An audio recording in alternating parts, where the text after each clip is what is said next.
இனிய வணக்கம். இன்றைய குறள் குடிமை என்ற அதிகாரத்திலே 6வது குறள். 956. சலம் பற்றி சால்பு இல செய்யார் மாசற்ற குலம் பற்றி வாழ்தும்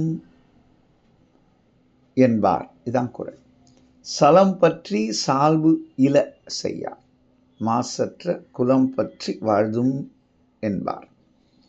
நல்ல குடி. மாசற்ற என்றால் குற்றம் நீங்கிய, குற்றமற்ற, தூய, உன்னதமான பொருள் கொள்ளலாம். மாசு என்றால் குற்றம், மாசற்ற, குற்றம் நீங்கிய.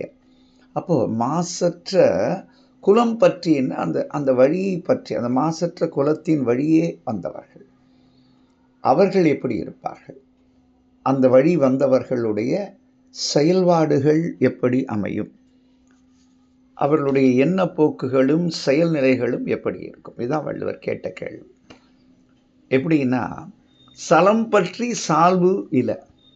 வள்ளுவர் சொன்ன அதிகாரங்களில் 99வது அதிகாரம் சான்றாண்மை. அந்த சான்றாண்மை என்பது 981 990 வரைக்கும் சொல்வார். அந்த கடைசி குறளில் ஒரு இடத்துல 990 எழுதுவார். சான்றவர் சான்றாண்மை குன்றின் இருநிலந்தான் தாங்காது மண்ணோ பொறை என்று எழுதுகிறார். ஏன்னா அகழ்வாரை தாங்கும் நிலம்போல் தம்மை இகழ்வார் ஒருத்தல் தலைன்னு 151 சொன்னார். தோண்டுபவனையும் தாங்கும் நிலம், அது பொறுமை. ஆனால் இங்கே ஒரு இடத்துல வெகுண்டு எழுதுகிறார். இந்த சான்றோர்கள் என்று சொல்லப்படக்கூடிய நன்னயம் மிக்கவர்கள், சான்றவர் அவங்க சான்றாண்மையை இழந்துட்டாங்கன்னா, அவங்க தவறு செஞ்சிட்டாங்கன்னா இந்த பூமி கூட தாங்காது.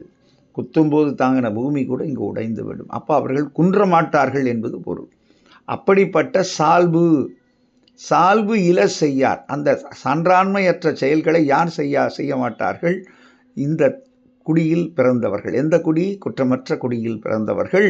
வஞ்சனை நோக்கோடு, பழி நோக்கோடு. ஏன்னா இன்றைக்கி உலகத்தில் எல்லாமே, நீ என்ன ஒரு அடி அடிச்சியா, நான் குறைஞ்சது ஒரு 10 அடி அடித்தா தான் எனக்கு மனசு திருப்தியாகும். ஒரு சின்ன ஒரு களிமண் உருண்டிய ராமன் எரிந்தார் சிறு வயதில். இது புராணத்துக்குள்ளே நான் போகிறேன்னு நினச்சக்கூடாது. ஒரு உதாரண சான்ற சொல்கிறேன்.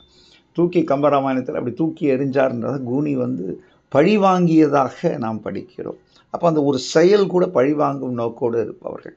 இன்றைக்கி நிறைய உறவுகள் உடையிறது கூட இந்த பழி நோக்கு தான் இல்லையா? உன்னை விட மாட்டேன், என்ன அசிங்கமாக சொல்லிட்டான், என்ன ஒரு கேவலமாக பார்த்துட்டாங்க, கேவலமாக பேசிட்டாங்க.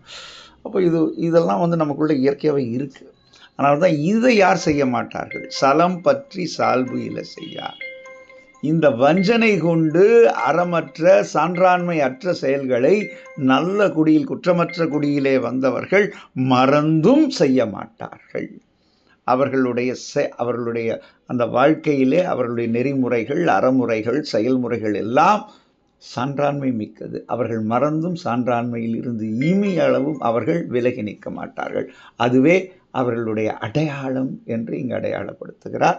சான்றாண்மை நெறியை வாசிப்போம், வாழ்க்கையாக்கும். இந்த நாள் இனிய நாளாக. இதய வாழ்த்துக்கள். நன்றி, வணக்கம்.